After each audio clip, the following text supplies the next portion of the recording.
Hello बच्चों, आप कैसे हो? आपकी नानी दादी आ गई। उम्मीद करते हैं आप लोग भी अच्छे होंगे।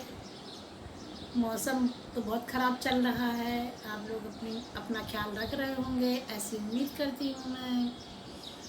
आज मैं आपको बहुत अच्छी एक राजकुमारी और परियों वाली कहानी सुनाने जा रही हूँ। आप लोगों को परियों की कहानी बहुत पसंद होगी ना? बड़े अच्छे से सुनना। एक राजा था। वो राजा बहुत अच्छा था, उससे उसकी प्रजा बहुत सुखी थी, सभी लोग बहुत खुश थे। और उसकी लेकिन उसमें एक कमी थी कि उसकी कोई संतान नहीं थी। वो अपने राज्य का वारिस चाहता था। खूब धनवान था, बुद्धिमान था, शक्तिमान था, बहुत अच्छा था। लेकिन एक कमी थी कि उसके संतान नहीं थी। संतान के लिए वो इतना परेशान था कि कैसे भी हो, तरह तरह की पूजा पाठ कराता था, हवन कराता था, यज्ञ कराता था, कैसे भी मेरे को एक संतान मिल जाए। जैसे तैसे किसी तरीके से उसके एक बेटी पैदा हुई। रूपमान थी, बहुत अच्छी बेटी थी उसकी। उसके राज्य में बहुत सी परियां रहती थी, बहुत अच्छा राजमहल था उसका। जब उसकी बेटी पैदा हुई तो उसको अपनी परियों का स्वागत करना था। परियां समय समय पर हमेशा महल में नाच गाना करती थीं, उत्सव मनाती रहती थीं। तो उनको अपने बेटी के जन्म के बाद एक उत्सव करना था। तो उन्होंने सोचा कि चलो अच्छा है, बेटी के नामकरण पे एक उत्सव कर लिया जाए। तो उन्होंने बेटी के नामकरण पे राजा ने एक बहुत बड़ा उत्सव रखा। उसमें राजमहल की सारी परियों को बुलाया। सारी परियां आई और तरह तरह के राजकुमारी के लिए उपहार लाई। उन उपहारों में बहुत सा आशीर्वाद था। कोई परी ने आके कहा रूपवान हो, किसी ने कहा बाल सुनहरे हो, किसी ने कहा आंखें नीली हो, किसी ने कहा गोरी हो, किसी ने कहा बाल खूब धनवान हो। कोई कहती है बहुत अच्छा राजकुमार से इसकी शादी हो, कोई कहे अच्छी विद्वान हो। हर परी ने अपना अपना अलग अलग अच्छा से अच्छा उपहार दिया आशीर्वाद के रूप में। उसी समय एक बूढ़ी परी आई राजमहल से उड़ती हुई और राजकुमारी को श्राप दे के चली गई। श्राप में उसने कहा कि 18 वर्ष की ये होगी और ये मर जाएगी।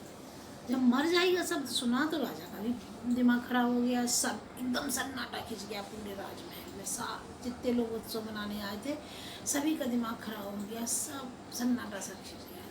तो राजा बड़े बेचैन हो गए। तो उनमें से कुछ परियों ने कहा नहीं आप परेशान नहीं, परेशान नहीं। सबने राजा को समझाया। इतने में एक परी राजमहल की रह गई थी जिसने कि वो आई नहीं थी, उसने उपहार नहीं दिया था, उसने आशीर्वाद नहीं दिया था। वो आई तो उससे कहा गया कि भाई तुम ऐसा कुछ आशीर्वाद दो इसको कि जिससे कि बूढ़ी परी का श्राप ख़त्म हो जाए। लेकिन वो बोली कि नहीं नहीं, मैं श्राप ख़त्म तो नहीं कर सकती हूँ, मैं बूढ़ी बुजुर्ग हैं, मैं उनके श्राप को ख़त्म नहीं कर सकती हूँ। लेकिन हाँ हाँ, एक बात ज़रूर कर सकती हूँ कि उनके श्राप को मैं कम कर सकती हूँ। तो ठीक है, आप कम कर दीजिए। कैसे कम करेंगी? तो उन्होंने कहा चलो, जब ये 18 वर्ष की होंगी तो ये अपने राजमहल घूमने जाएंगी और घूमने जाने में राजमहल की आखिरी मंजिल पे चरखा चल रहा होगा, उस चरखे को चलाएंगी ये, तो इनके हाथ में सुई चुभ जाएगी और ये वहीं सो जाएंगी और 100 वर्ष तक सोएंगी। और इनके सोते ही पूरा राजमहल सो जाएगा। जो जो काम जैसा भी कर रहा होगा वैसे सो जाएगा। सबको थोड़ा सा अच्छा लगा कि चलो ये अच्छा। उसके सोते ही राजमहल सो जाएगा, राजा सो जाएंगे, रानी सो जाएंगी, जो भी कर्मचारी जो उसका जैसा भी काम कर रहा होगा सब सो जाएंगे।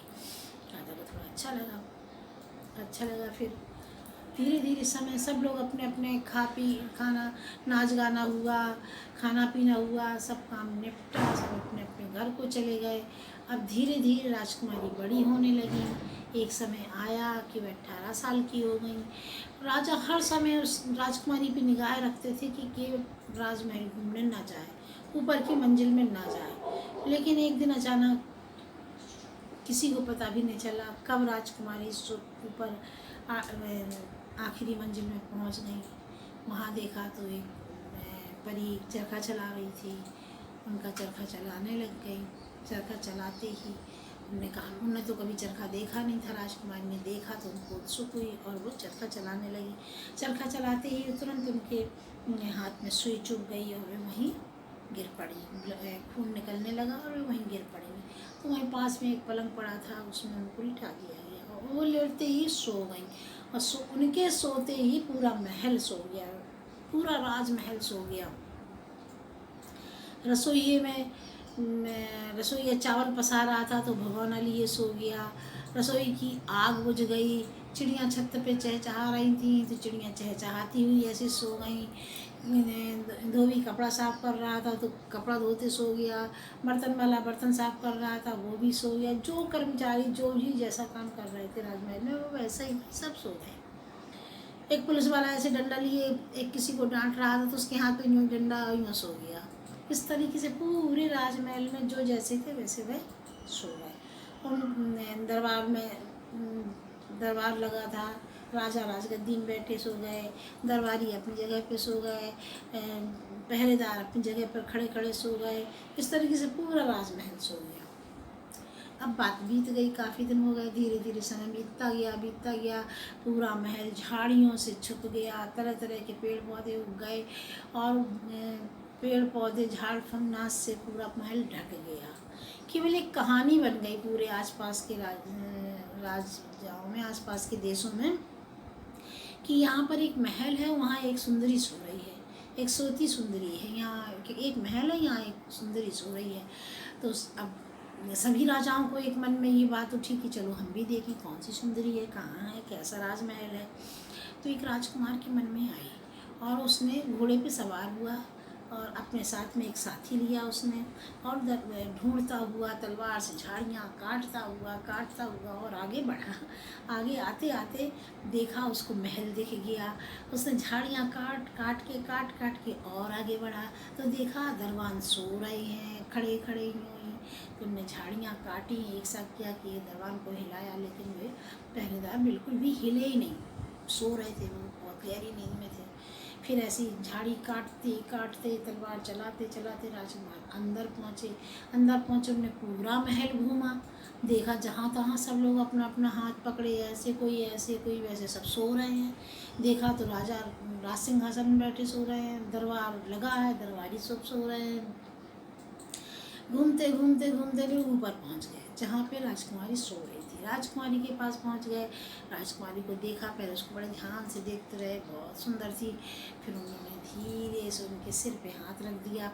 सिर पे हाथ रखते ही राजकुमारी जग गई, और जैसे ही राजकुमारी जगी तैसे पूरा राजमहल जग गया।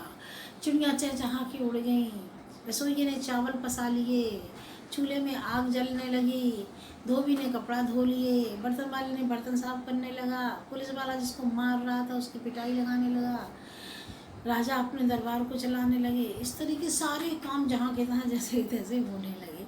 और जैसे सब काम होने लगे तो राजकुमारी का हाथ पकड़ के ऊपर से आए, राज दरबार में पहुँचे। राज दरबार में राजा से कहा, राजकुमारी का हाथ मांगा, राजा देने को तैयार हो गए। फिर उन्होंने राजकुमार के घर का पता लिया, फिर खूब धूमधाम से राजकुमारी की शादी हुई, बहुत बड़ा फंक्शन मनाया गया, सारी परियां फिर बुलाई गईं, बूढ़ी परी को विशेष बुलाया गया, उसको विशेष उपहार दिया गया। इस तरीके से ये कहानी यहीं ख़त्म होती है। अब आप लोग अपना ध्यान रखिएगा, बच्चे आजकल मौसम बहुत ख़राब चल रहा है, आप लोग अपना ध्यान रखिए, अपने मम्मी पापा की बात मानिए, घर में ही रहिए। बाय। अगर आपको मेरी कहानी अच्छी लग रही हो तो लाइक कीजिएगा और बताइएगा कि आपको और कैसी कहानी पसंद है, मैं उस तरह की कहानी आपको सुनाऊंगी।